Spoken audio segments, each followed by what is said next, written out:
таваллути Тоҷикистону ҷаҳонро аз студияи марказии радиои Озодӣ пешниҳоди шумо мекунем. Ман Шалои Гулхоҷа дар каноратон ҳастам. Салом. Нахуст имрӯре хоҳем дошт ба сархати мавзӯи барнома имрӯз 3 июн.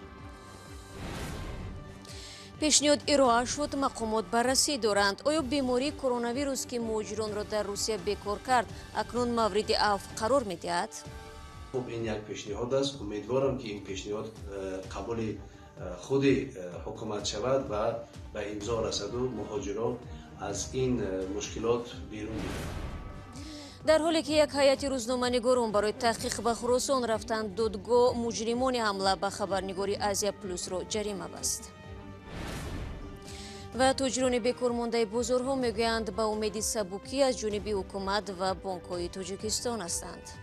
حاضر هیچی نیست، مجبورم قرض کنم ببرم قرض دولت هم چه کنم.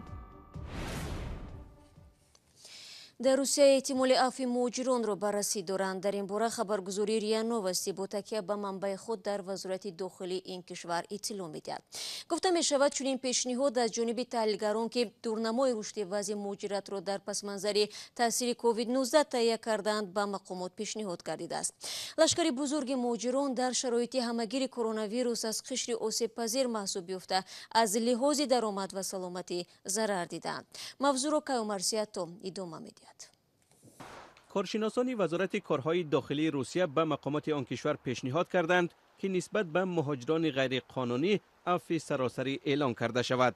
خبرگزاری ریاء نوستی به نقل از منبعش نوشت که چنین پیشنهاد با نظرداشت وضع فوق‌العاده گرفته شد. طبق تحلیل کارشناسان، هنگام پاندمی کرونا نو از 12 میلیون خارجی در روسیه تنها 2.5 میلیون نفر قانونی فعالیت داشتند. با نظرداشت این، کارشناسان وزارت کارهای داخلی توصیه دادند که در روسیه عفو مهاجرانی که جنایت صادر نکردند عملی گردد تا به گفته آنها این مهاجران از سایه بیرون آیند و به طور عمومی ثبت نام کرده شوند.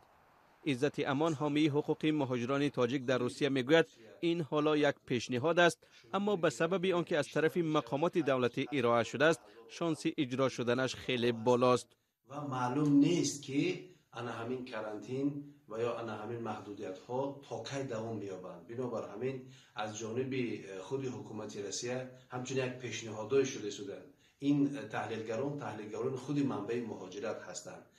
درست است که معلوم نیست با چی می انجامد، ولی خب این یک پیشنهاد است. امیدوارم که این پیشنهاد قبول خود حکومت شود و به امضا رسد و مهاجران از این مشکلات بیرون بیایند.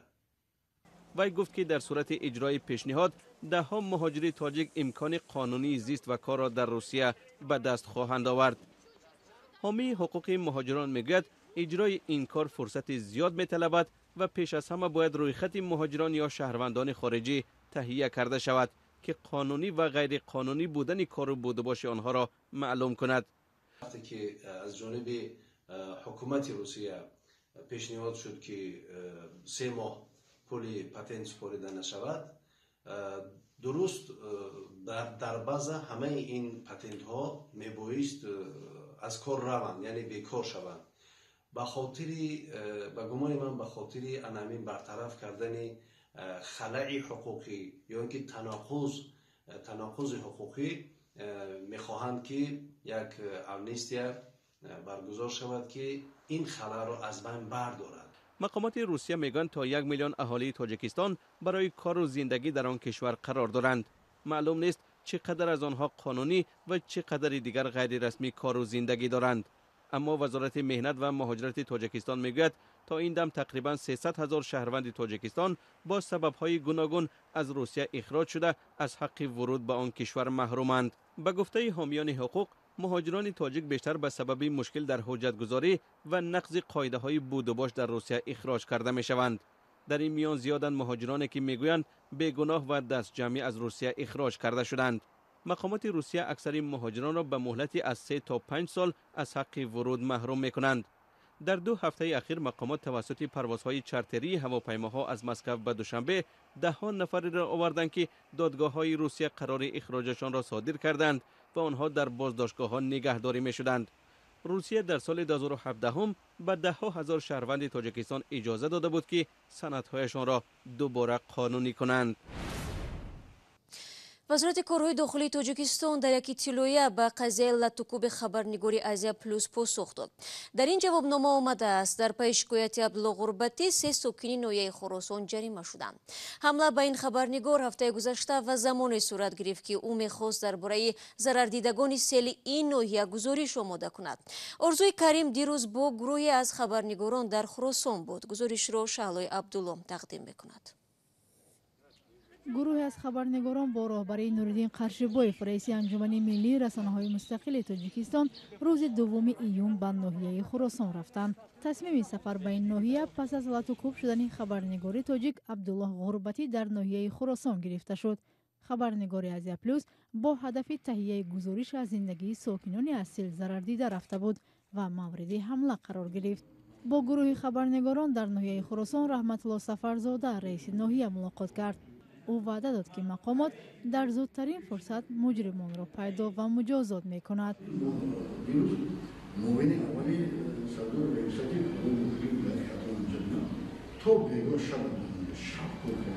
همگی چند ساعت بعد از این واقعه خبر رسید که دادگاه ناحیه خراسان ولایت ختلان 3 ساکن ناحیه را برای حمله به خبرنگار جریمه بست.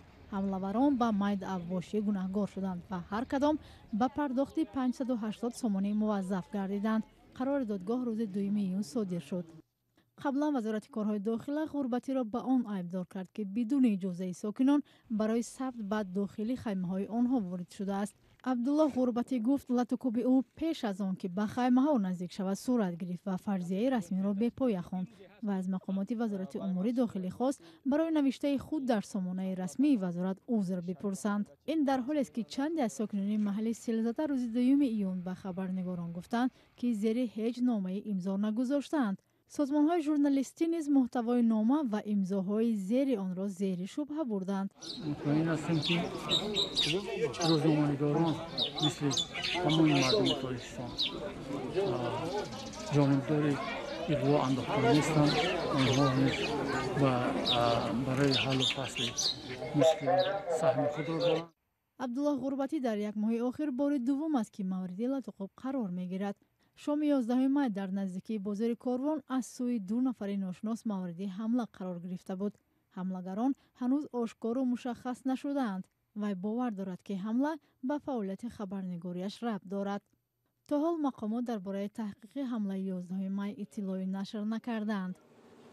سازمان گزارشگران بدون مرز قرارگاهش در فرانسه در شاخص یا ایندکس نوی آزادی مطبوعات تاجیکستان را در میان 180 کشور مثل سال گذشته در مقام 161 جای داد. این سازمان حامی حقوق روزنامه‌نگاران میگوید مطبوعات تاجیکستان در یک سال اخیر مشکلات را به مانند سنزور اینترنت، بازپرسی‌های ماموران امنیتی، معرکه‌های افزاینده بدنام‌کنی شاهد شدند. شما برنامه خبری رادیو آزادی را تماشا دارید. یک ساکن ناحیه فرخار شکایت دارد که حکومت محلی هنگام تقسیم زمین در چند سال پیش روی خانه آنها را به نوبت نگرفته است. چنین نادیدگیری باعث آن شده است که اعضای خانواده مجبور است از بین 2 کشتزار بگذرد و با صاحبان زمین ها بحث و دعوا کند.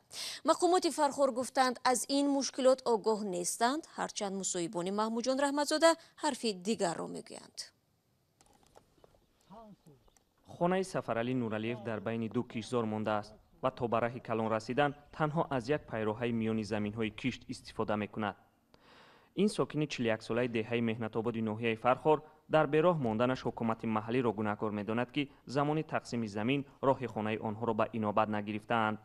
یکی ما را وقتی تقسیم کردن دادن مقصد که هم راه رو بود اما بود وقتی که مثال با ادام شید مثال بنشید بعد دویسته همین راه بین رفت. سفرعلی نورالیف معیوب گروه دویم است. میگوید سال 2009 با قرار رئیس ناحیه زمین گرفته خانه بنیاد کرده است. تا سال 2015 راه ماشین رو داشت، اما وقتی مقامات زمین های باقی مانده را تقسیم میکنند راه خانه او را به اینابت نمیگیرند. کمیته زمین و رئیس سود و با پروکرور همین جورا مقصد که گشتیم یگم چورا ندیدن. صدیقه فرزند سفرعلی در صف 4 میخواند. میگوید زمستان هنگامی به مکتب رفتن در آبلای تر می شود. این راه نداریم و درون زمینو میریم همون تر می شود تری بخونیم ما میریم نسکیم ما میجفیم میریم قاقشوان. نورالیو میگوید که به دادستان و حکومت ناحیه چند مرتبه مراجعت کرده است اما کسی به دادشان نرسیده است. در پاسخ دادستان ناحیه فرخار نیز از سال 2014 گفته شده است که بنابر برطرف نمودن مانعگی و گشودن راه منزل استقامتیتان به سود مراجعت کنید.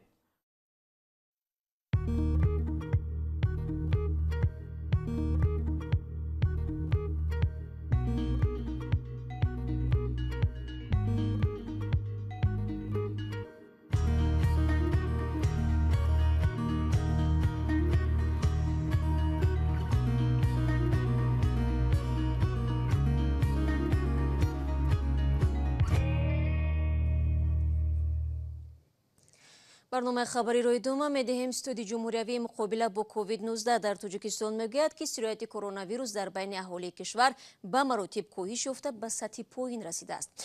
وزارت تندرستی اعلام نمود که در شبانه روز گذشته 87 مورد نوی گرفتاری به کرونا ویروس ثبت کردند. با این وجود محدودیت ها در فعالیت بازارها نگاه داشته شدند. تاجرانی که بیکار مانده‌اند میگویند با یک نوع روزگارشان را در این روزها پیش میبرند ولی مشکل قرض‌های از بانک گرفتهشان دامنگیری آنهاست و به دخالت حکومت و خود بانک‌ها حل نمی‌شوند. نگین صابرова در روزهای بیکاری گاه آبچکاری میکند ولی فکر و خیالش بیشتر به تقدیر لباس‌های به سودا گذاشته‌اش است که حالا زیر آفتاب پشت دروازه‌های بسته بازار ماندند. این زن یکی از هزاران تاجر بازار کاروان دوشنبه است که میگوید ادامه تعطیل در این بازار زندگیش را دشوارتر نموده است. گفتن که نه تا یکم ایون در رستیش تیاری میدیدیم باید میرفتیم که با 15 روز دیگه وای کردن. این زن که تجربه بیش از 30 ساله تجارت را دارد در شرایط خطر سرایت بیماری کووید 19 بیکار مانده است. میگوید اگر بانک ها در پرداخت قرضای گرفته اشان به آنها سبکی ندهند احتمال از بین رفتن تجارتشان است. مشکل نداریم ولی همه کار میکنی یکم سمیاوی نانخوری یک وای میکنی حاضر هیچی نیست مجبورم قرض کنم ببرم قرضی دولت بتم چه کنم. بعضی از تاجران در حال از تمدید منع فعالیت بازار تا 15 ایون در تشویشند که چند از بانک‌های تاجیکستان آمادگی خود را از ارائه سبوکی‌ها به آنها بیان داشتند. از روی مراجعتشون می توانیم که از مهلتی تا 3 ماه به ویها یک دستگیری کنیم که ویها در همین مهلت اولیه می توانند که قرض اساسی و نسپارند فقط فایزهای از همین قرض مانده شده مبلغ باقی مانده اونها سپارند و برای آنکه در آینده برای همین ها بعد 6 ماه یک بار باز از وزنینی نبیاد ما اقدام گرفتیم که باز همین قرض اساسی رو 6 ماه دیگر دراز کنیم. تنها در یک ماه آخر 600 تاجر به این بانک برای برخوردار شدن از چنین امتیازها مراجعت کردند. مسئولان بانک گفتند پس از مراجعت ها تحلیل نمودند که تاجران واقعا هم در شرایط پاندمی کرونا ویروس بیکار ماندند. از این خاطر نسبت به آنها امتیازهای را تطبیق نمودند. کارشناسان میگویند برای آنکه بانک ها توانند به مشتریان خود امتیاز و سابقه های بیشتر دهند و فایز قرض ها را پس نمایند در این شب و روز دستگیری دولتی بانک ها ضرور است. بانک ملی تاجیکستان روز 1 می با نشر اظهارات رسمی خبر داد که در پی نگرانی مشتریان از نبود امکان برای بازپس گردانی قرض بانک‌های کشور موظف شدند که به مشتریان امتیازها پیش بینی نمایند. این امتیازها که در برخی از بانک‌های کشور الکی راه اندازی شده است امکان می‌دهد که برای 3 ماه قرض گیرنده‌ها از پرداخت قرض اساسی آزاد شده تنها فایز قرض را سپارند.